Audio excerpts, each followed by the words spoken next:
Come along, children. Now we're going to have a little music.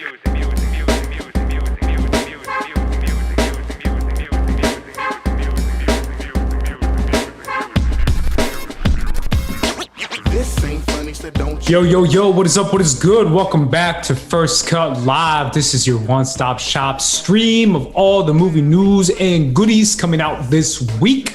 Obviously, I'm here as always with the First Cut crew on a weekly basis every Monday night at 7 p.m. as we do.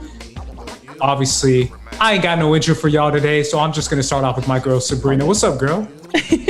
What is up? Happy to be here. Crazy busy day, crazy week. A lot of stuff going on in the world of movies now that everything's picking back up. So happy to talk about it all.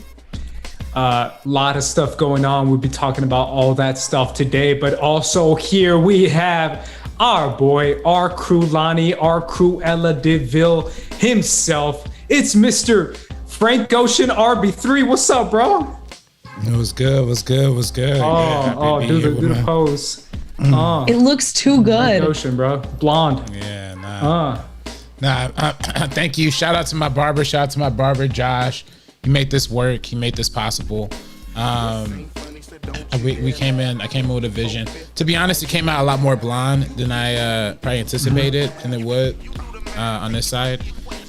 Because it was my first time dyeing my hair, so bleaching it was a little bit more sensitive. He said I had a high probability of a lot of it falling out because of just like my hair texture was. So then he was like, oh, we got to be like real like careful. And then he was like really careful. But we ended up going most of the way. And I think on Halloween night when I actually go out, I'll probably just get the actual temporary dye from Party City and just like use it to do the rest of the way, all that kind of stuff. But yeah, we're here. The hair dye's here. It's tough. It's people say it look good. So I honestly, if people were clowning me in real life, I probably would like feel insecure about it. But honestly, I've got nothing but compliments about it. So really? I'm digging it. Hell yeah, it looks bro. fantastic. Like seriously, you look like you're about to go like ghost every girl you know. Like you're about to be on another one in Vegas. Like that's the vibe that I'm getting. Is that a good thing, Sabrina? It's a great thing. It's like a good. I'm gonna start ghosting girls now. Well, I don't know that was good. Ghost, but it looks like he's about to, and I'm here to support him as his friend. Yeah, man. We on our best behavior, our worst behavior. Absolutely not. You know what it is, bro. I'm learning the absolute best from my girl Sabrina. This is what I didn't know what I had to do. No, I'm gonna do it. I'm gonna start doing that. Either way, guys, obviously, as we've teased, we've had a crazy weekend, each of us individually. I'm gonna start with you, Sabrina. How's your weekend? It was good. I actually went to a party for the first time in a very long time. I've done like bars and things like that. But I went to a Halloween party. I was dressed up as Pennywise. I was also on the Cinefanatic show where we ranked A24 horror films. I did that with Robert and Tori.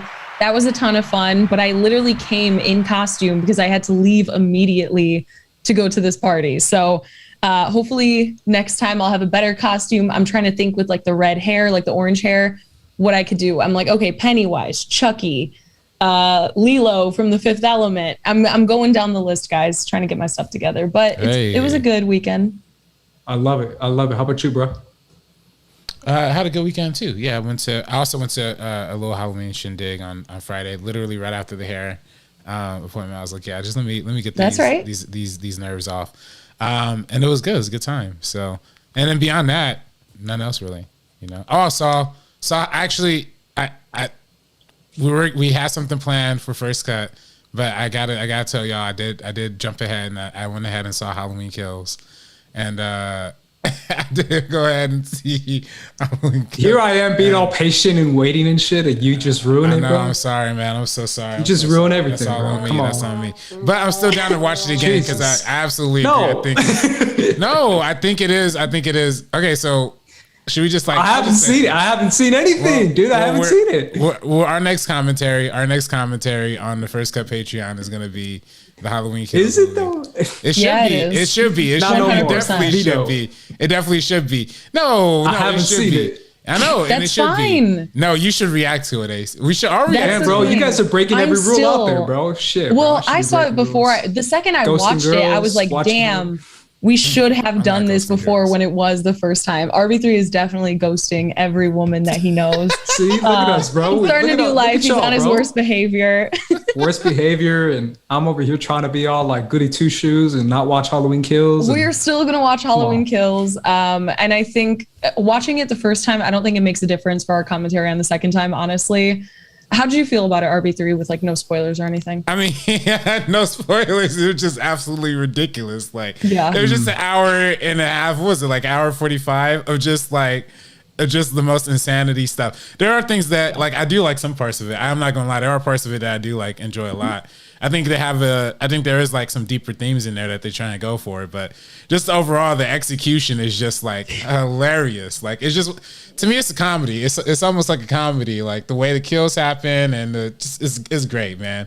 This is like the funniest. It's almost like fun. It's you almost think it's like a parody. Like that's what I thought it was. Like it's Literally, I'm it seems like fan fiction, like a fan film of somebody who's a huge fan of the Halloween franchise, just bringing in every single thing. I cannot wait to watch it with you guys again because there's so many people that seem to absolutely love it.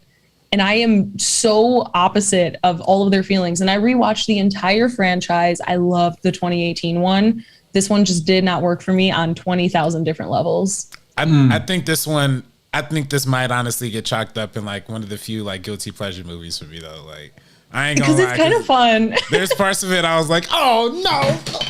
There's parts of it that I was like literally just having like the most fun in my entire life. Like no, what the like don't do that, stupid. Like there's so many of those moments. I'm like, all right, this is just pure cheese. Love it. You know, I rewatched Resurrection, and I don't understand why that film has a bad like rep. You know, I think it's actually good. I think it's a really good movie. That's the third one in the. That's the one with Busta Rhymes. It's actually, I think it's like one of the most recent Isn't ones. that H2O? No, H2O. This is after H2O. Oh, right. Yeah. Right. Okay. This is the one afterwards. Yes, so I actually really like this one. It's the That's one right. where they stay into the house. It's like the reality television show or whatever that they were doing. Oh. I actually really loved it. I don't think it's a great Halloween film necessarily if you're looking at the rest of the franchise, but I think for the time period, like late 90s, early 2000s, the rise of like MTV reality shows, I thought it was actually pretty fantastic how they did all that. I don't know. Thought it was fun. Yeah. I'll eventually see it, guys. Who knows? Maybe I won't We'll watch see it together. ever. We'll watch it on the commentary. We're watching on the commentary. Oh, We will. Yes. It's good. It's worth. how come y'all didn't wait, bro? No, play. I had to go opening night. I had to. Yeah, I but got caught. I goofed. But damn, bro. You probably did it for a girl that you were ghosting. That you ghosted afterwards. That you ghosted. if I did, my life would Probably be did a it lot for a more girl. responsible Come on. if I did more ghosting. I gotta be honest with y'all. But man, we also saw I don't Dune. ghost, bro. We also saw Dune this ghost. weekend too. We saw did. Dune on yeah. Thursday. Totally We did. forgot about that in theaters. I have not forgotten about it. This has been my weekend, y'all. Y'all's weekend has been like doing shit and watching movies and going to parties, and I've been rewatching Dune. That's what I've been doing. Damn. And like researching Dune and doing all that jazz. I'm obsessed, bro. I'm straight up obsessed with this I love that for entire you. franchise, this movie. I don't know if y'all see my Twitter. It is now a Dune fan account from now on, right. at least for the foreseeable future. Timothy Chalamet Stan. Timothy Andre Chalamet, Segura. Stan, Hair in the Wind, doing it all. Zendaya all the way, Till I Die, the Blue Eyes. All that stuff, it's doing it for me. I'm just like retweeting like Dune stuff. I'm tweeting out Dune quotes. I'm obsessed with this film. I'm obsessed with this franchise, the concept, the story, the creation behind it. Frank Herbert as a whole.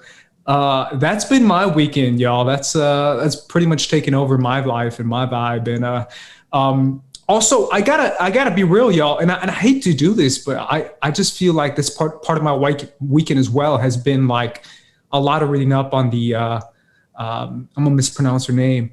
Helani Jodorowsky? Hutchins. No, Helani Hutchins, who obviously had a tragic goodbye on set. She had a tragic ending on set, an accident that happened, but a really poor showcase of mismanagement and of just complete disregard for humanity and human life that kind of is behind the strike and what Aitza has been behind for the past few weeks and past few months. So honestly, that's been taking over my weekend too, just kind of reading up on that and just kind of focusing on that. There was a vigil last night in Burbank. I was going to go to that. That's something that really hit me hard. So I've been reading up a lot on that. So that's been something that's taken up my concern as well, just because I'm a part of that community, or at least I try to consider myself a little bit a part of that community. It's like honestly just incredibly shocking. Like poor management. Also, everybody has already talked about the conditions that people face working on movie sets, especially people that are like lower talent and seen as more expendable. It's like, oh, if you want to leave, then we'll just have a few other people replace you. And that's kind of what happened on this set, literally the day that this tragedy took place. It is senseless. It's horrible. I don't even understand what the need is to have like a gun, even if it fires blanks. There have already been instances in the past, of course, with Brandon Lee and another person in like 1985. Movies are not worth people's lives. This is just senseless. And I think with visual effects, you can do the same exact thing. So I think there's honestly no point to it. It's just such a tragedy. Yeah, it's also an indication of absolute mismanagement from the top, from the producers, from the executive producers, from the set, from the safety crew to the AD, to everyone who's actually responsible for this as well. Yeah, there's just so much mismanagement that goes on, like you said, Sabrina, in Hollywood sets, which is why there is a strike, or there was going to be a strike to begin with. That this is just another indication of what is to be. When you start to see this organization on the top when it comes to simple things, you'll start to notice them kind of trickle down when it comes to actual serious things. And that's obviously when this tragedy happens, when someone loses a life. So that's why when people complain about mismanagement of hours, mismanagement of safety when it comes to people's hours and sleep and food and all this type of basic needs, it's because if people ignore that shit, they're going to ignore the safety precautions of actual safety stunts and all this kind of stuff that actually happens on set. So that's why we need to start to worry about that shit. So yeah, and I mean, again, you know, and just like Sabrina said, there's been mad tragedies that we've seen in film sets, not only just with guns, but just with the culture that is around film sets in general. Yeah, I mean, that's what I mean. The 2014 death of Sarah Jones, who was killed during the movie set for the Greg Altman movie. When like she got ran over by that train when she was trying to like get film equipment across the thing. She was a camera assistant. You know, as Sabrina said, Brandon Lee, obviously. Some would even argue Bruce Lee from exhaustion, overworking. Yeah. So things like that are crucial. There's also that young man. Oh man, I forget the name off the top of my head. Young man who was I believe he was a production assistant or a production manager on The Flash back in 2017. Also killed in a car accident on his way from a 15-hour day of shooting. So things like that are important. Things like that are crucial. I also feel like, you know, people on the right are definitely going after Alec Baldwin in a way that's unfair. And I don't think that's cool. I don't think it's solely Alec Baldwin's fault. I think there is fault. There's definitely fault to be laid, you know, of course. But you know, it was an accident, and I don't think people should be treating it like it's an accident. People are bringing up all of his like old anti-gun tweets like it's some sort of counterpoint against him or whatever, and it's not. I don't know. People are politicizing this in a weird way that shouldn't be politicized, and of course, people do that with any situation, but that's just weird. So definitely don't support that, and I definitely think we should be not using real guns on sets. Like I think when I was shooting movies as kids, like we're just using toy guns, you know what I mean? Just to put a little black tape around the orange plastic part, and do it on the low, or just, you know, keep that part open and have that for visual effects. Like there's no reason to have like a real gun. Like there's no such thing as a prop gun. Like prop guns are literally just guns that are just loaded with blanks. So if they just, or maybe somebody can develop an actual prop gun that's like actually has no actual functionality and something like that. Like, I don't know why that hasn't been developed. Maybe that's something that should be developed too. But yeah, there gotta be solutions. There gotta be fixes around this, but we can't keep, you know, maybe we should just not even promote gun culture in movies as much anymore anyway. Like I'd be totally down for that as well. But that, needless to say, like I'm all for, it's a little harder. Yeah, it's a little harder. That's more of a long-term thing, but I'm all for. I pray for the family of Haley. I'm sorry, I really don't want to like mispronounce her name, but Helani Hutchins, I think. Helani Hutchins. Helani Hutchins. Yeah. Rest in peace to her and praying. Yeah, but to me, man, I just feel like this is just a bigger indication of just the entire issue as a whole. Like people have been fighting over this stuff for the past 3-4 months, as far as the mistreatment on set, as far as the disorganization on set, as far as the hours on set, as far as the safety precautions on set. And this is just an indication of that. To me, this is just one domino after the other, showcasing issues at the top that eventually reach the bottom, which is a safety hazard and a life lost on set. So to me, this goes all the way up top when it comes to the type of disorganization and the rush mentality of working on set and the disregard of human life, which is obviously what happened in this scenario. So so many issues that happen here. And I think this stuff is important because we talk about movies. And I think one of the reasons and one of the most important things of talking about movies is the creation behind it.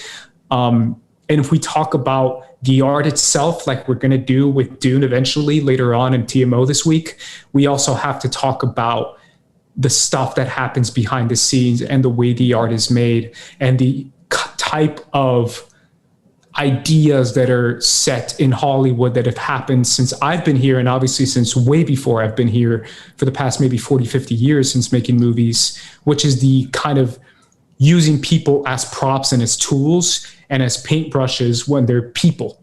Like, I get it, you're making art, but they're people. You can't use them as tools and as props. These are actual people. You can't just replace them and toss them out as if they're trash, which is what happened on this set. So that's the biggest indication for me. With that being said, we saw Dune in theaters, and so did other people. Because Dune has officially reached 40.1 million domestic. Overseas, it actually reached, I don't know what you're doing, RB3. Are you taking a picture? Because yes, this is exactly you can at least let us know so we don't look like dumbasses. Sabrina got it. I didn't get it? Hey, it's all good. See, I'm going to be all like this on the freaking picture. But 40.1 million, you laughing because it's true? No, play. 40.1 million, and then I believe it made 48 overseas. It made 22 in China. This is off the top of my head. 22 in China. What do you have this off the top of your head? Because I read it earlier this morning. So I'm trying to remember the numbers. 22 million in China, 48 million overseas this weekend, and then I believe it is at 224 mil currently overall. Am I right, Sabrina? Shit. I think you're around. You're right around. Look at me drop these numbers, bro. Come at me, Star Wars champ. I think you're like right in that area. Okay. But honestly, how freaking crazy is that? Because everybody has been talking crap about this movie for so long that it was going to be a bomb. I've never seen people continue to say over and over again how this was going to bomb. And we even mentioned it. We weren't as serious or harsh, but we're like, hey, his movies don't really necessarily do that well at the box office. We hope those numbers could get up. Same thing with the HBO Max thing. This is the best day and date release that they've had on HBO Max. This is Denny's biggest opening at the domestic box office. Dune was a goddamn success. Let's go. Yeah, RB3, how are you feeling about these numbers? Well, I personally feel vindicated, and because I did come in here a couple weeks ago. I'm sorry, that's just how my mind thinks, y'all. I did come in here a couple weeks ago and say, "Hey, y'all, I don't think Dune's gonna bomb. I think it's gonna make a lot more money than people think it's gonna make." And it didn't make a lot of money. Granted, it didn't make a lot of money. I think 40 million is a lot, but it's a success. It's more than a success. It's actually one of the bigger openings of the pandemic era. I think it had well, I don't know. I'm not gonna act like I'm gonna spit numbers off the top of my head like Ace, but if I'm not mistaken, it's the biggest HBO Max day and date. Yes, that's exactly what Sabrina said. Okay. Sabrina's like, I just said that. But see, isn't that cool? Like that's better than Godzilla versus King Kong. So that just tells you people were hyped for this movie, and I think probably more the talk of people worrying that it was going to bomb kind of kept it from bombing, and also I think Zendaya fans and Timothée Chalamet fans are just coming out and groves too. They actually fans. Yeah, well, I gotta be honest, y'all. Like Sabrina, you were joking about it, but in RB3 you mentioned it, but I actually think you're right. I'm not 100%. Even tripping. Like I'm on TikTok sometimes, like, and I delete it right away. But I'm on TikTok sometimes, and there's people who just watch Dune for Timothée Chalamet. Like I'm talking like the Zoomers, who literally are just like, I don't know what this is about. I have no idea, but I'm just watching it because it has Timothée Chalamet and Zendaya. Well, that's literally like they talk, we always talk about like box office, like actors and actresses. Gen Z is a perfect example of like having somebody like that. These faces, Tom Holland, Zendaya, they even all did like this thing on Twitter to promote Cherry. All of them were promoting Cherry because Tom Holland was in it. And that's literally from like Joe and Anthony Russo. That was a film that was basically on no one's radar. It kind of came and went. They were doing that, Chaos Walking. Like they are very serious about supporting the actors or actresses that they love. Gen Z does not mess around. Gen Z does not mess around, and neither does Denny, making this, I believe it is his biggest film. Yeah. I also Sabrina said that. You guys are just repeating what I said. Well, you said the same thing, bro. You're worse because you waited 5 seconds. I literally made those 2 points, and RB3 said it, and then you said it. And I'm like, yes, I did say that. RB3 is worse. I'm better. How am I worse? No, she said that first. Because it was 5 seconds later. Mine was like 20 seconds. Okay. You're right. You just look how we're not listening to change anything. Yeah, I mean, god dang, we're just like, this is like classic. This is like the patriarchy and action. Y'all were caught on 4K camera live. Either way, this to me, the biggest question I have for you guys is the biggest question that everyone has who saw Dune and who maybe kind of liked it, even if they kind of liked it. Is there going to be a part 2? Is Warner Brothers going to finally, when are we going to get the official green light for a part 2? How about that? That's a better question. So I already read that they confirmed even before this had come out, because I think this was after it already made a pretty decent amount internationally before its domestic release. So there is going to be a part 2. I wish they had one lined up. I know there's no way to like forecast how a film is going to do, but if they had enough faith in like Denis' vision and the characters behind it, they could have already had like the script ready, could have like gotten into shooting, done them back to back. We've seen other films do that a lot of the times. I just wish they did that, because we're probably not going to get it for like 3 or 4 years. And that's like, I don't know, maybe I'm kind of being pessimistic about it. Maybe they can knock it out in like 2 or 3, but Denis still working on the script. So like, it's going to be a minute. So you're saying they officially greenlit it already? Because I was hearing Denis say he's waiting. I read that they basically, I don't know if someone in the chat could kind of correct us. And there has been a lot of like talk about this, but I'm pretty sure that they already had confirmed that there will be a part 2. Okay. Because I remember Denis saying that he's waiting for official confirmation, but that was just interviews. It could have been pre-recorded like a month or 2 ago. So who knows? RB3, well, yeah, go ahead. I was going to say, never mind. We should remind the fans to hit the like button. Everybody in the chat right now, hit the like button. Hit the like button. We got 18 people in the chat, only 10 likes. I know those 10 likes ain't from y'all, because those 10 likes all came from my burners. So make sure y'all get in there and hit the like. It's a lot of burners. We have 2 dislikes right now. Yeah, who put the dislikes on? We didn't even do anything yet. Like, yeah, we didn't say anything controversial. We said nothing. Last week I said like 20 controversial things. We said 2. That was unhinged. That was me. Unhinged. I apologize for last week. I'm sorry. So it's not like official. I called out everybody. It's in like so I guess what the chat is saying, it's not like officially greenlit, but then Warner Brothers executives said part 2 is happening last week. So I think it's like, it's basically confirmed. I think that's the way it's going to go, especially I think this just also sets it off, the fact that it did really well financially so far. Yeah, I'm kind of with you, Sabrina. I kind of want to know, this is going to take them a minute to shoot, right? Like we should get this going now, or like at least soonish, because otherwise it's going to come out in like 3 or 4 years, momentum. Like you said. Because Avatar sequels.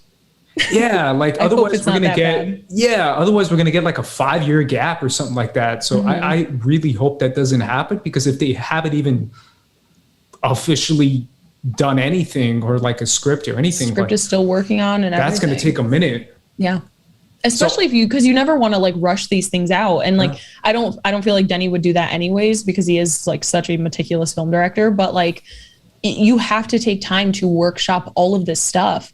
And like, of course, no spoilers, but possible like new characters, what they're going to bring in, what the direction is going to go. We know that there's so many books already like a part of Dune. There's only a few of them that have Paul as the main character.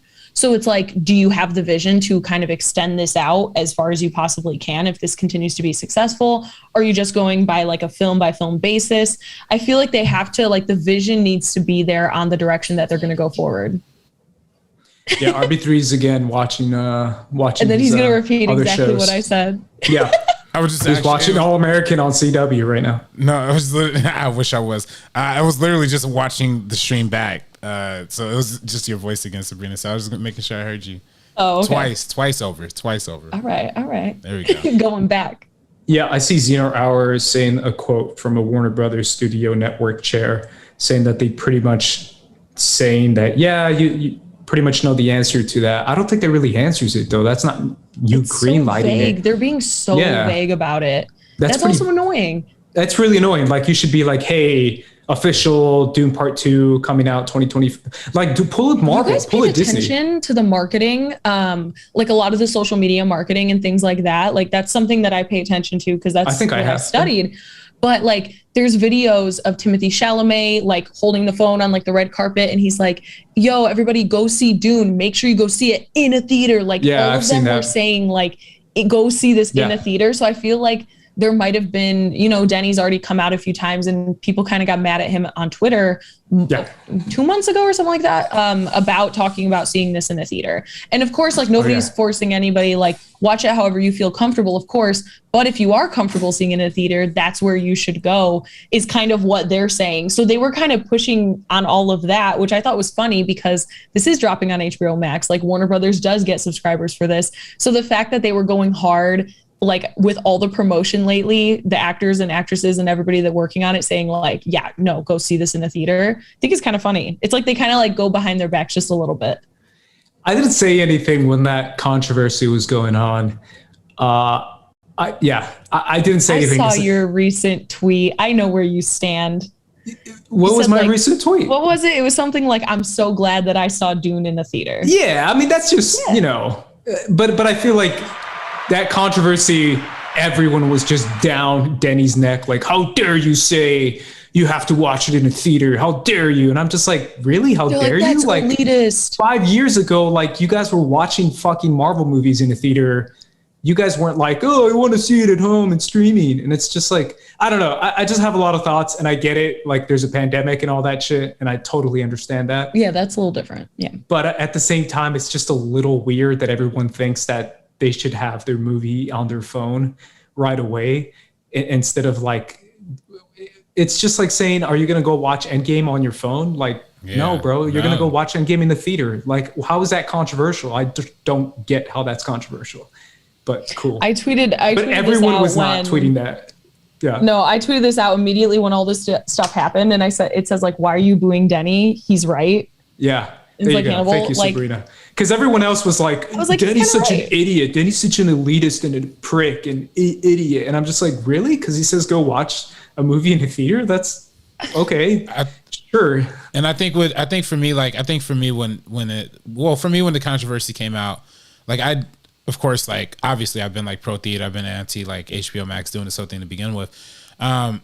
You know, I do think there is some value to like having the theatrical model like collapse, and I do think there is value to people being able, and I'm sure have you, just like you did, Ace, being able to watch the movie in theaters and then go right home and then check it out at home. Like, I do think there is like some love, and like that does build a love and appreciation for a movie a little bit more. I tend to disagree. I actually feel, here's my thing. I feel like the pandemic has shifted so many different thoughts around watching movies. But one of the things I was thinking of, if I'm being honest, guys, if I'm being super blunt, and this is kind of the whole point of this stream, is like, I was thinking about this. Star Wars is the one movie that I always go back to theaters and rewatch, like, regardless of what it is. I went back and watched The Force Awakens 7 times in theaters. I saw The Last Jedi 6 times. Right, but and I saw the original in theaters though. That's the question. Yeah, the prequels. I mean, I wasn't born when the originals were out. That's what I'm saying though. If you had a time machine. Right, but I think that's what happened. That's what happened though. When Star Wars came out in 1977, people watched like 5-6 times in theaters. Just I saw Force Awakens and the prequels like 5-6 times in theaters.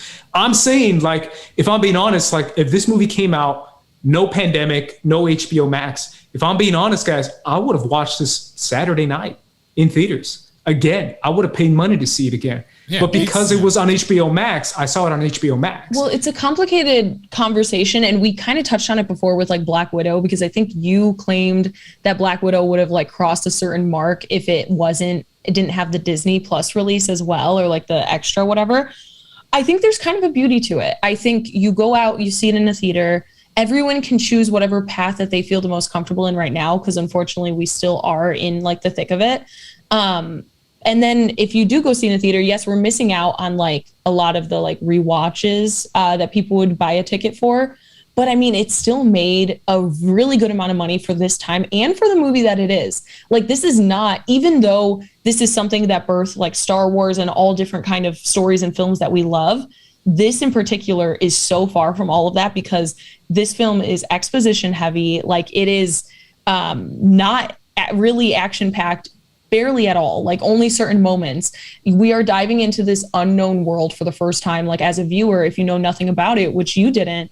And like, that's an awesome experience that we have something like this with a director like Denis.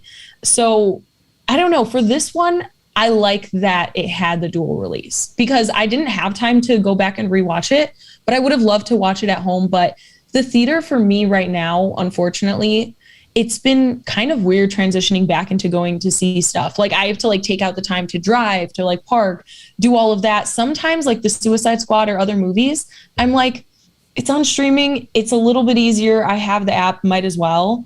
So yeah, I guess there's like pros and cons to both of it. Yeah, I get it's totally not on the audience member. It's totally not on you or on anyone who it's, I mean, I'm guilty too. I mean, technically, if I'm that much of a purist, I would have chosen to watch it in theaters again, regardless if it's on streaming. Obviously, I'm not made of money, so I'm not doing that. But I'm saying, if that was the only choice I had, A-list. No, but what I'm saying is, like, if that's the only choice I had, if theaters were the only choice, I would have done it, just like I did with Infinity War, just like I did with other Marvel movies, and I went back and rewatched it. There's only a few movies over the past like 5-6 years that I've gone back and rewatched, but I have, and it's Star Wars, it's Infinity War, it's a couple other Marvel movies, if not Spider-Man Into the Spider-Verse, a couple, right? But again, I do it because I really enjoyed the movie and I want to see it again, and I feel like that's part of what is the experience. That's part of what makes it. And I feel like that's something that was robbed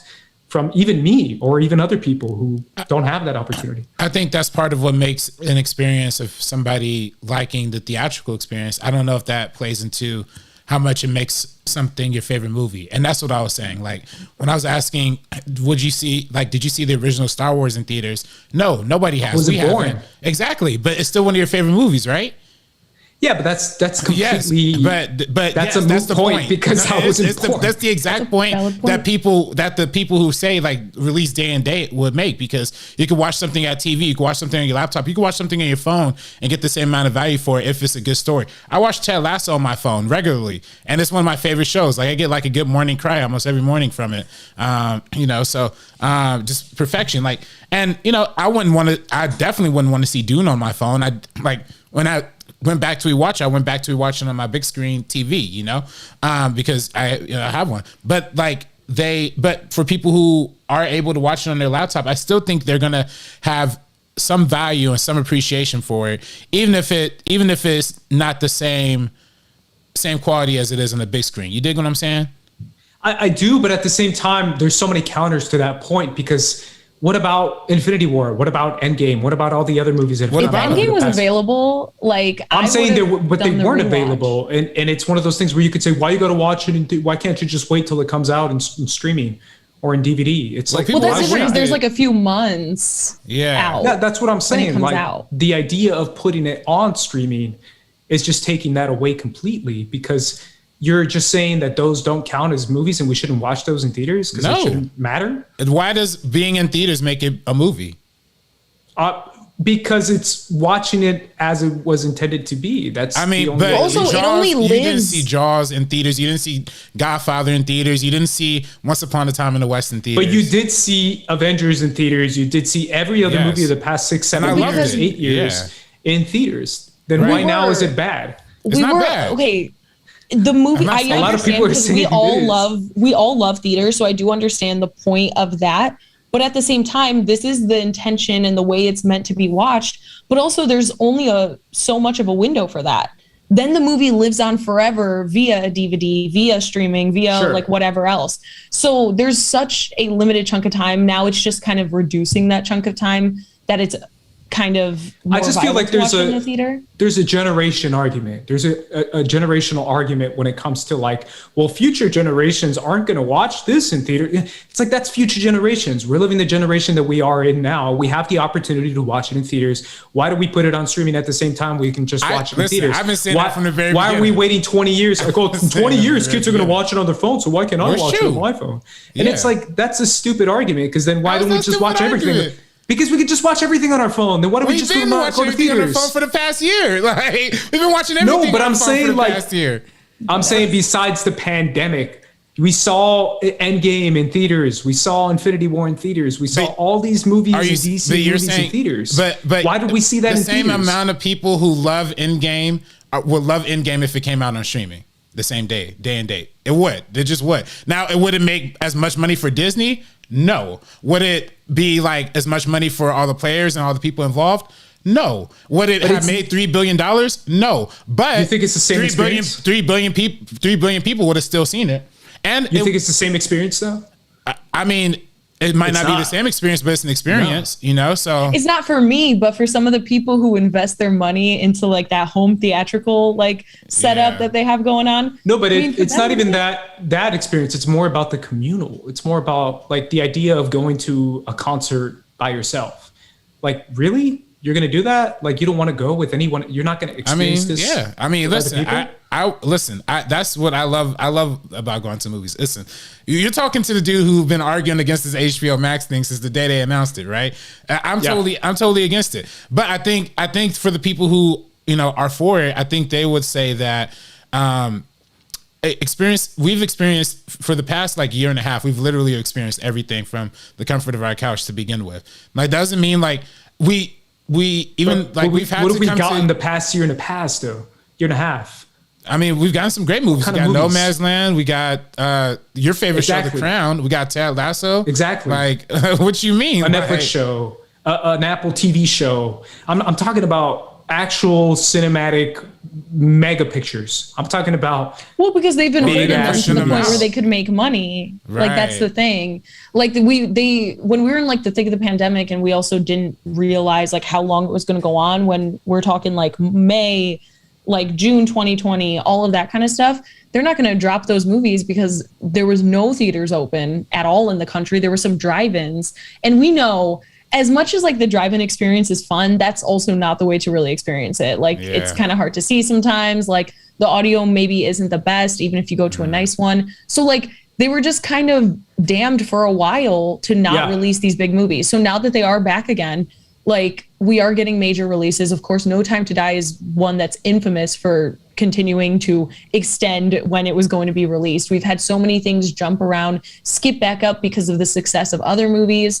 It's going to be a little bit of a mess, like completely oversaturated. Like, so many amazing movies are coming out over the next year or so, stuff that's already planned. It is a lot of stuff to see because we are like backed up in the movies that we need to watch. That's why, like, if The French Dispatch, I love Wes Anderson. If that was available on streaming right now, I'd finally be able to watch it. I haven't had the time to go to the theater again because I saw like Last Night in Soho, I saw Dune, I saw a bunch of other stuff. And I just have not had time to fit that in my schedule. But if it was on streaming, I would have seen it by now. Oh yeah, no, this is definitely not a conversation on that. I definitely agree that if people have the option to view it on streaming, it's a little hard, or it's a little bit judgmental of me or of anyone to say, hey, you got to go watch it. Why, if it's on streaming? It's definitely not their fault to choose streaming over watching it in theaters, because like you said, Sabrina, the time, the parking, the money, the fees, the popcorn, all that stuff thing adds that was up. like shocking. Like we've talked about it and we've mentioned it so many times, but I've never experienced it for myself. When I went to Colorado, we drove like an hour and a half or 2 hours to go see a movie. Yeah. Like with Brandon's parents, we went to go see F9 on my second viewing, that long movie, after doing a round trip of about 4 hours. So there's just some places. And then like, if you can't go see a release, you might get spoiled for something like Infinity War Endgame. I'm not saying they should release it online, but if you're not able to see it or you don't have a movie theater near you, or even like a Titan is a good example. That Kylie Petrano donated $5. I saw Dune in theaters, very pleasantly surprised. I actually love this movie. For me, it's easier to watch and digest a movie in theaters, but I love the fact there are other options for people who don't feel safe yet or afford it. Love y'all. Thank you, Kylie. Yeah, that's kind of exactly it. I just feel like Titan was one of my favorite movie-going experiences that I've had in a very long time, because the crowd was incredible and the movie was great. But again, like it didn't have a wide release. A lot of people aren't gonna be able to see it. So they're hearing people talk about it. They're hearing people review it, but they can't experience it for themselves anytime soon. So like, that's why sometimes streaming is good, because we can get those types of films out there in some places that aren't able to get it. No, I totally get that. I absolutely understand. I just feel like the HBO Max model itself, and you've been on this, like you said, RB3, has been, to me, somewhat of a double-edged sword, especially around this time, around winter/fall, when certain big movies are like perfectly made for the big screen, should be seen in theaters and can be seen in theaters. And most people who have the opportunity to see it can now potentially see it. I'm obviously, generalizing. Not everyone can see it, but I'm saying most people who have the opportunity to get all the safety precautions they can get have the chance to go see it.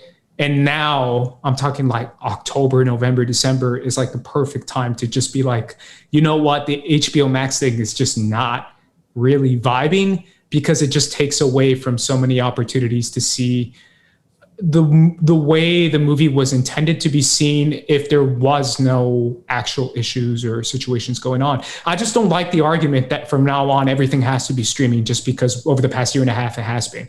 To me, that's such a poor argument, because it's like, okay, then all the past Marvel movies, why would we see that?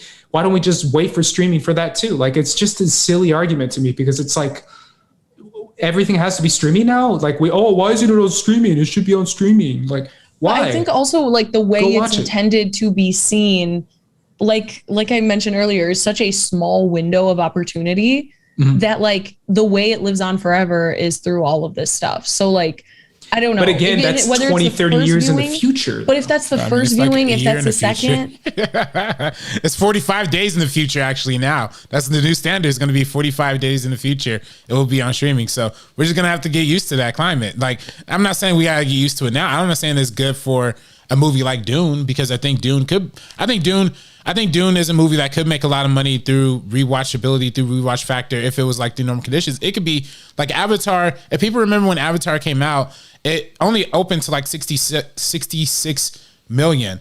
But then the reason it became the highest grossing movie of all time is because the next weekend opened to it went from 66 to 67, then 65, then 64. Like, it kept staying like consistent like that for like 9, 10, 11, 12 weeks back to back to back. I think Dune is like is a good enough movie that it has that potential to do that. But I do think like it does get handicapped by it being on streaming. But that being said, though, I do think the amount of fans that is going to garner and the amount of people who are going to end up loving it, I think are still going to be there. And I think it would be enough to justify a sequel. And I think maybe they could maybe Warner Brothers could use the analytics that they get from HBO Max, seeing how many people watched it, how many people rewatched it, how many people rewound and, redid at certain parts, and really take a look at, how many people were responding to it. And then maybe they could determine like, okay, there is a real fan base here and we should go back and redo a sequel for sure. Yeah, but saying like everything's going to be on streaming in 45 days anyway, so why watch it in theaters? I mean, I'm not saying why watch it in theaters. I mean, I'm not saying why watch it in theaters.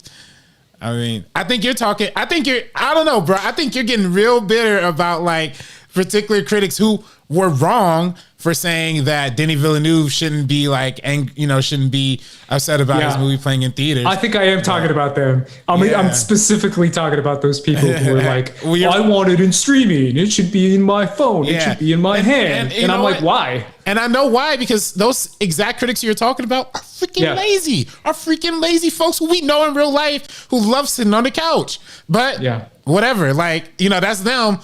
We're us. And we keep it real here at First Cut. So when we go out, like we were all hyped for Dune. Like it wasn't even a question we were going to see Dune in theaters. So, like. I just feel like it's saying something's going to live on like that anyway. That's why you shouldn't have to watch it in screens and big screens is kind of a silly argument when you have the opportunity to watch it in big screens. Some people don't like theaters. Some people, it's just not, they might like movies, but maybe they don't like theaters. Like there are people that I know that have that and they will not watch something in theaters, but they'll watch stuff at home all the time. So like, it's everyone's like, whatever. I think even like most general audiences probably don't do a lot of movie rewatches. I think it's somebody who may be like a hardcore particular fan of something or a franchise or whatever it is, or just like a movie buff or something like that. But most people don't do the rewatches. So I feel like the percentage of people or like money they could make on a rewatch or whatever isn't even high enough. I think they got more eyes on it with it being on HBO Max than they would have just in a theater. Now, like money and all of that is a different conversation, but more eyes for sure. Maybe. I definitely feel like that's a huge, a big. It's interesting for me, right? Do you guys watch TV shows the same way you watch movies on streaming? I'm just curious. What do you mean? Like, do you watch Midnight Mass or Ted Lasso the same way you watch a movie? Like the same kind of energy? Do you bring the same kind of vibe, energy, setting? Hell yeah. Yeah? Oh yeah, I'm watching You season 3 right now. It's wild. I'm hyped. I'm just as hyped for that as I am for Dune. And this is a show that I still love.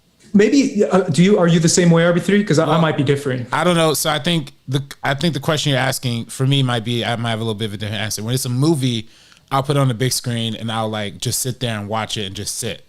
If it's a TV show on streaming, right? Yeah, streaming. But if it's a TV show, I will be liable to like throw it on my laptop, or if I want to like, I might pause on the laptop, pick it up on my phone, and just keep it going like while I like walk around or something. Like multitask it. But for that, I'll do that. But for a movie, I probably won't do that unless I'm like rushing, like unless we're doing like a Nina DaCosta episode and I got to watch a movie in like 90 minutes.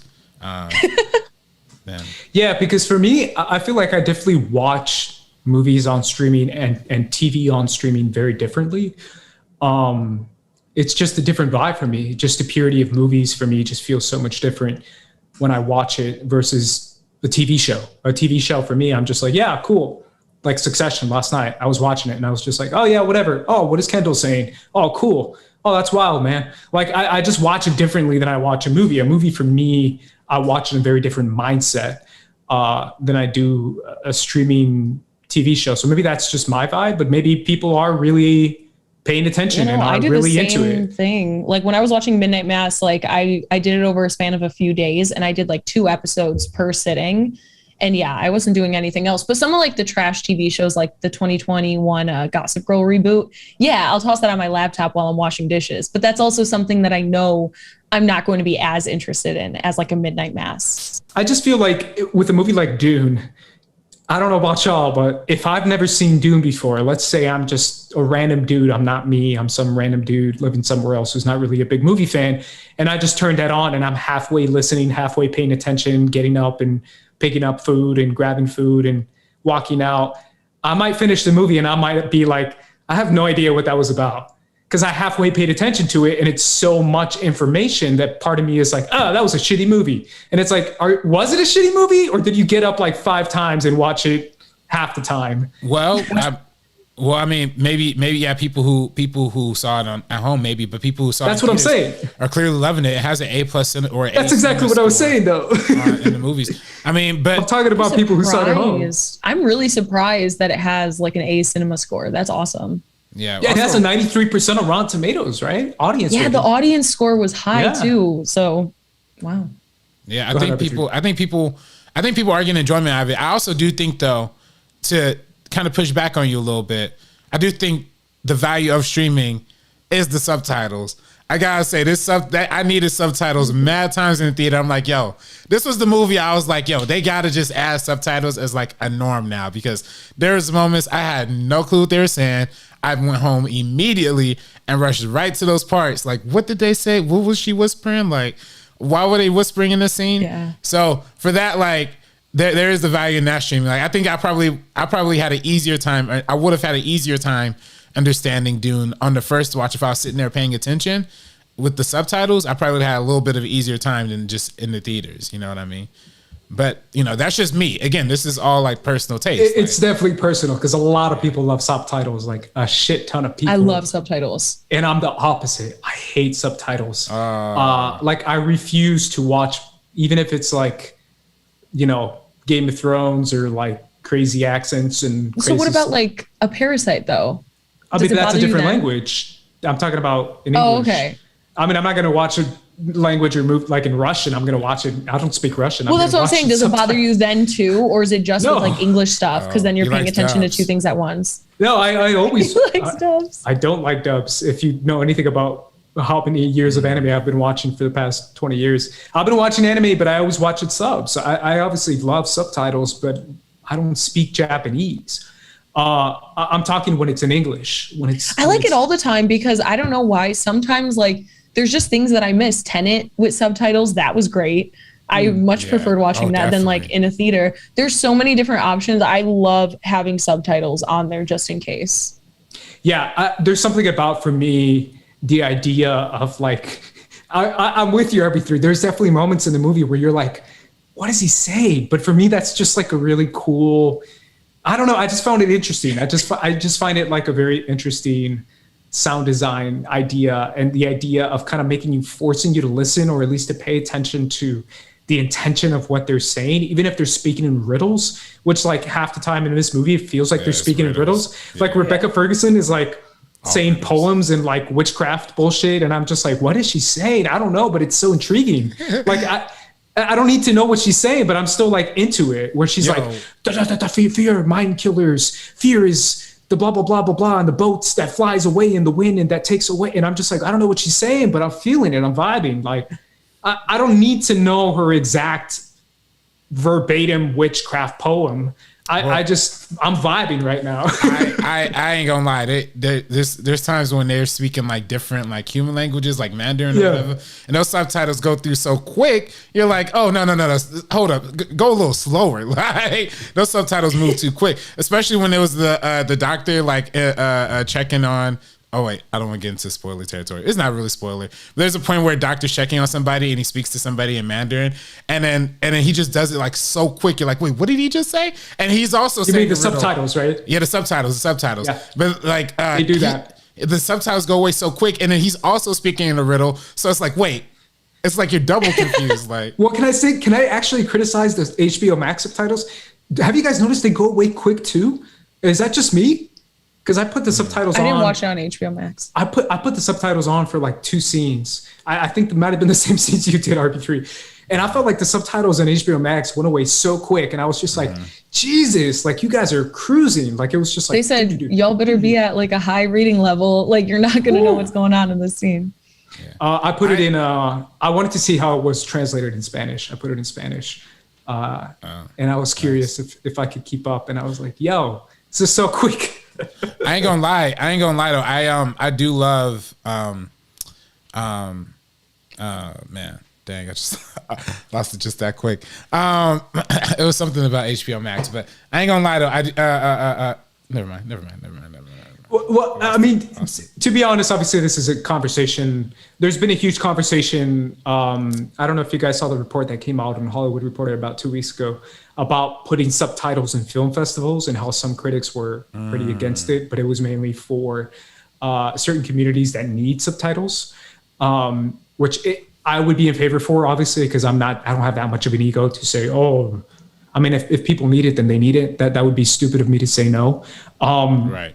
It's definitely more of a preference for me that I would prefer to not have them. But at the same time, this isn't a conversation about movies with subtitles or not. I mean, I just saw Squid Game. Everyone saw Squid Game with subtitles, or most people did, because the dubs were horrible. But it's one of those things where like people like watching Korean, Japanese shows. I'm going to watch a Japanese movie tomorrow. I'm seeing it. I'm assuming it's sub. I mean, it might be dub, but it's one of those things where like, that's not the conversation necessarily I'm having, because I really do feel like foreign films should be at the forefront and subtitles should be more common, especially with the kind of art that's coming out of Korea and the type of shit we're seeing from France, Sabrina. Like the French people are kicking ass right now. Yeah, they are. So we know they're kicking ass. So the type of shit that you can see in foreign languages with subtitles is obviously awesome. I'm just mainly speaking on like, when it's like this type of movie, when it's like Dune or Star Wars or stuff like that, I don't want subtitles because I kind of want to try to figure out if I can follow along. Like I'm trying to force myself. Like Game of Thrones, I do the same thing too. That's what it was. I love subtitles and I love them on HBO Max because at least they help me figure out what the names they're saying are. Like what does Arrakis like actually sound like? Yeah. Like I thought they were saying vermin. I was like vermin. That's weird. But then it was like Fremen, and I was like Fremen. Oh yeah. I picked up on that a little bit into the movie when I watched it because I only saw it the one time in theaters. But yeah. I was like, how do you say that? That's such a weird thing. I also think subtitles are a good exercise if people are like aspiring writers. It's like reading the script like as you're watching the movie, you know, like so people who like are interested in writing, it's like a good practice to get into. Sure. Sabrina, you wanted us to name, and everyone in the chat to name our 2 or 3 favorite movies that we've seen this year. If you guys in the chat who are joining us, Kylie, Cinema Gorillas, I see someone else in here that I can't read. Norier, 28 is in the chat. Anyone in the chat or anyone who's watching right now, I think we have a couple of you guys. Name. We're going to try to read as many comments as we can. Your 2 favorite movies or 3 favorite movies you saw this year. This was your idea, Sabrina, and I like it. I really do. I think it's a great idea. But RB3 said he was going to struggle, so I'll get to him last. So I'll start with you, Sabrina. What are your favorite movies so far? Yeah, it's shaping out to be a really, really incredible year. I've loved the variety of things that are on my list. I do keep a 2021 ranked Letterboxd list on my Letterboxd, and I update it with every single movie and literally rank every single one. So I feel like as it stands right now, my top 3, my number 1, and we'll see if this changes at all like over the next few weeks, but I think my number 1 is Last Night in Soho, actually. Edgar Wright's film. Coming out and later on this week. Relax. Super, super excited to review that one. And I got to speak to Edgar and Thomas and Mackenzie earlier today. So that should be out soon. But this is my favorite Edgar Wright film. And I think he's a very, very talented filmmaker who has his own particular style, but the 60s, 70s psychological horror, think of like Argento or like De Palma or something like that. I think him taking that, but making it 100% his own, where it's in a similar vein, but not ripping off any of that kind of stuff. We see filmmakers try to emulate what other people created and kind of like struggle in that regard. But because he really stays true to himself with his own writing and things like that, it's just fantastic. I loved it. I would say my number 2 would be Titan, and this might be number 1. Honestly, it might jump like back and forth, but this movie is wild. Like I said, my favorite theatrical experience that I've had in so long. The crowd was just going nuts. It is wild. This is like the first movie that I've seen in a very long time that I have absolutely no idea what is going to happen next. just every single scene. I have no idea. And I'm not one of those people that like tries to piece together the plot or what I'm going to see. I just let the story wash over me. But this one was wild. I would highly recommend it if it's playing anywhere near you. I know it was a limited release, but check that one out whenever it is available around you, in your home, whatever. And then I would say Come Back to Me for the third. Those are my top two for now. I don't know yet. I said I would go to you last, RB3, so I'll keep my promise. You guys know me. I always kind of wait to the last second to catch up on movies I should have watched. So I'll probably see Titan soon. I think eventually. you'll love it. I think I will too. I'm excited to see it for sure.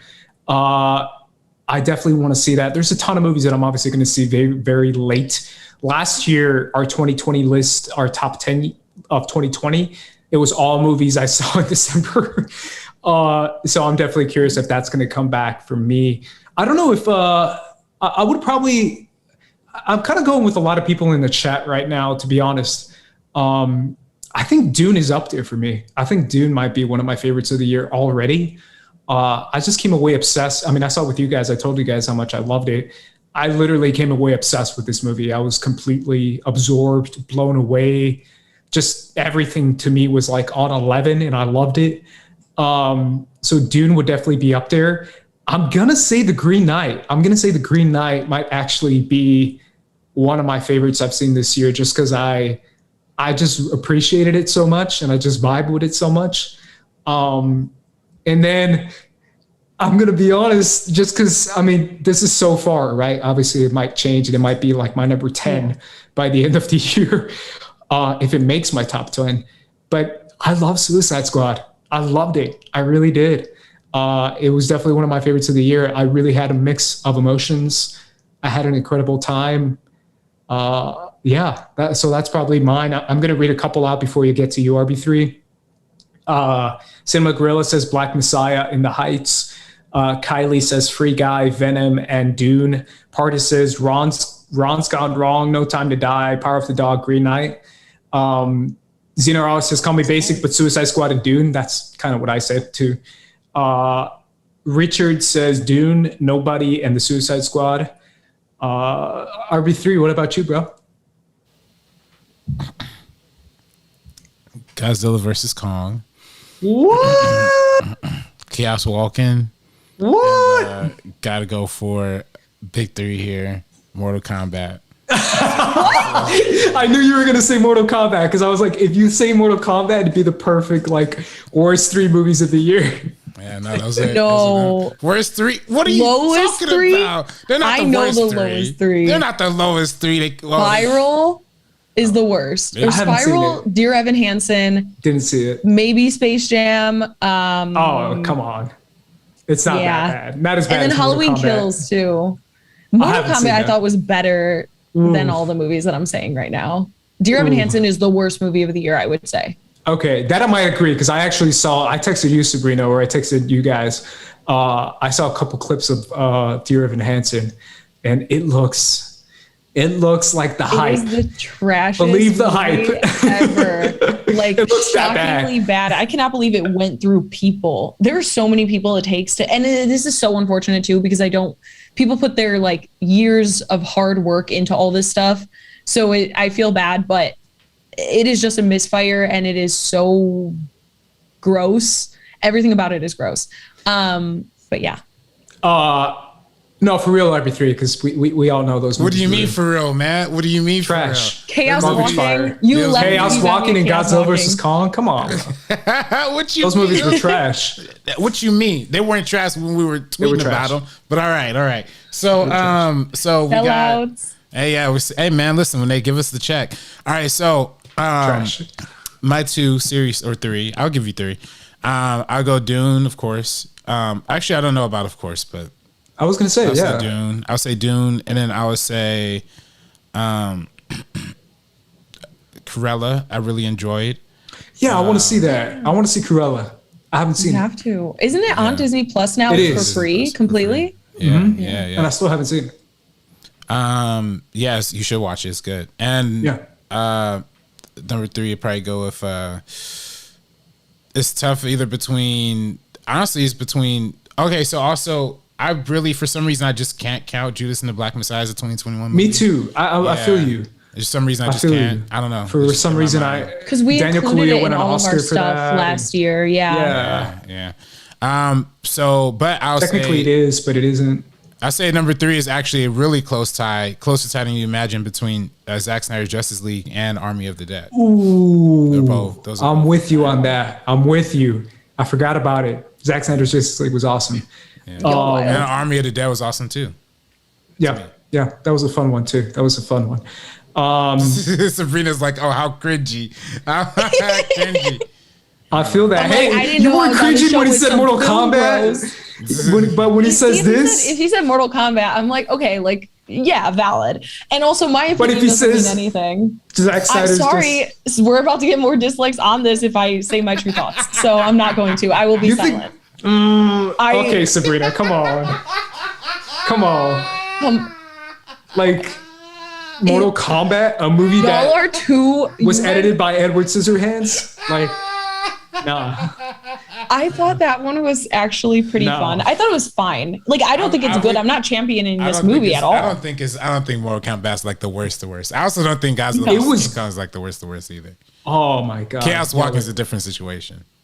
But Chaos Walking, I really wish like Charlie Kaufman was still able to work on that script. He was set to do it. I think we could have got something interesting there, but yeah, Zack Snyder's Justice League, I forgot about it. It's just movie. Like, well, you know what? I stay silent. No, don't be silent. We're not silencing women. We're not silencing women on the First Cut chat. Are we I'm not? on a podcast with a bunch your of haircut and your ghosting and excuse me, not my haircut. No. Yeah, like, your haircut tells me otherwise, bro. Nah, not today. Yeah. Not today. It looks so good. I literally can't get over it. Now we all need to convince Andres to do something with his hair. Like, we gotta do a bet. Dye it blue. Gotta do a bet. Yeah, I feel like we have to do some type of bet. We should have bet on like Dune's box office or something. Yeah. And have that be the stakes. Oh yeah. Something in the future. We're gonna figure it out. I would love to see at least part of your hair be blue. Mm-hmm. It's not happening. I think it would look sick. I'm not. Then maybe you could start ghosting some women too. Yeah, dude. Oh, y'all already are championing. I'm gonna be my basic ass self and respond to every DM. No, don't respond to every DM. Not respond to everyone. Not every DM. Dude, bro, you would look so good with Blondo, bro. You would. I really do think so. I would never do it. You do, bro. Never. You look good. You look. I'd rather get a face tattoo. Right? Why? Face tattoo right now. I'd rather get a face tattoo than cut. But like, dye my that's hair. not even equal at all. Like, hair goes away. Face tattoo is permanent. Like, I just don't buy. That makes sense coming from a person who's defending Zack Snyder's Justice League. So is RB3. You know what? That checks out. So is RB3. RB3 is too, and so is the chat. Everyone in the chat. Shout out to the chat. All our fans. Zack Snyder's Justice League. RB3 put it on his top 3. So and I respect Army that. of the Dead or Army of the Dead and or. Yeah, but that's what I'm saying. Like, I respect it. He has that hair. He can do whatever he wants.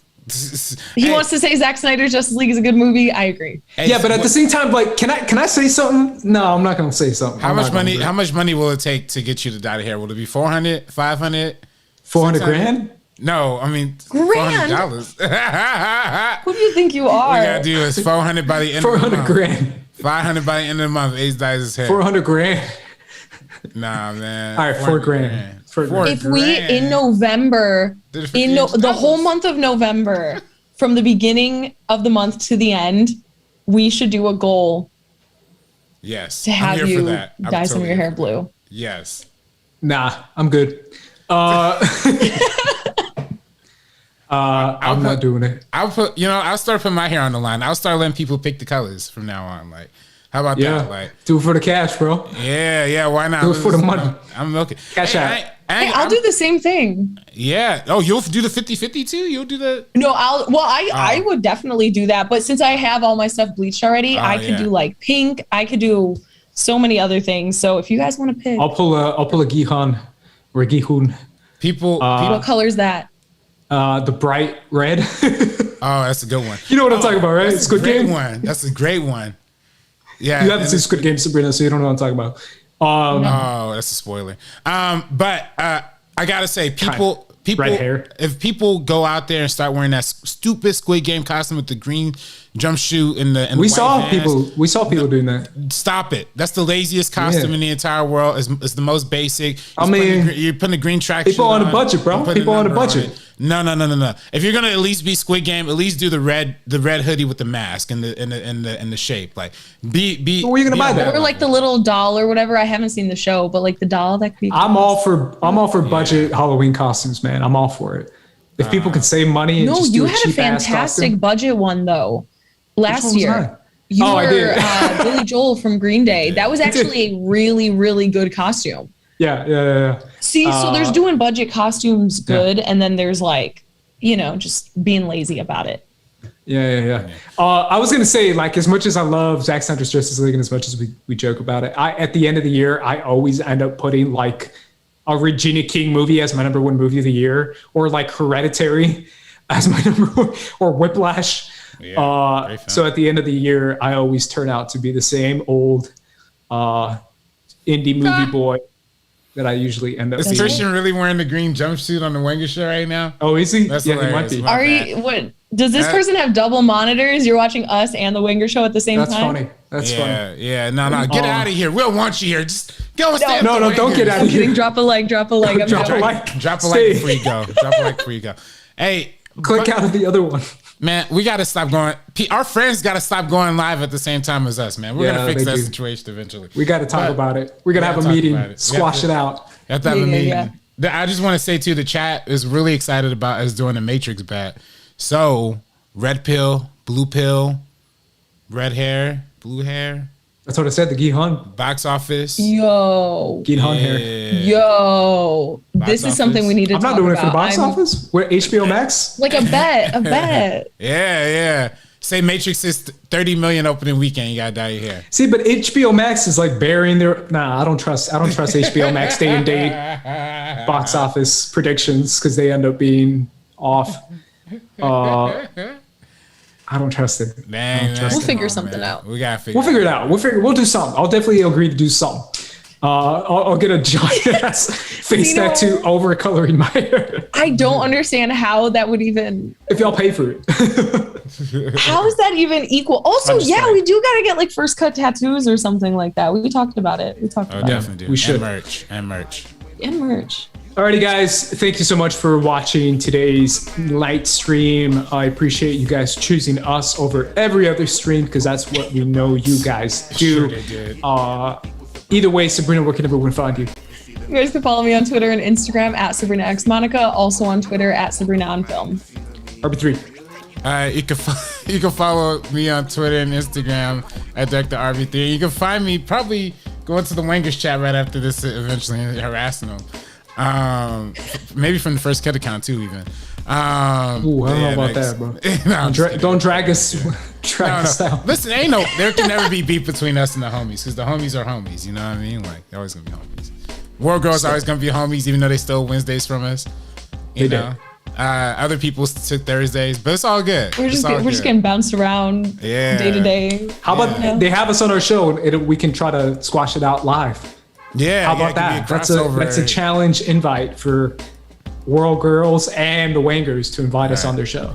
Yeah. Oh, there we go. It could be like Nickelodeon and Disney Channel crossing over. Yeah. / beef. Raw versus SmackDown. Either way, guys, you can find me at Squad Leader Race and follow us at First Cut TMO. Leave a comment, leave a like, let us know in the comments down below. What did you think of Dune? What did you think of the box office? What did you think of this conversation? Don't be too harsh on us. But either way, guys, thank you so much for watching. For the First Cut crew, we're peacing out. Peace.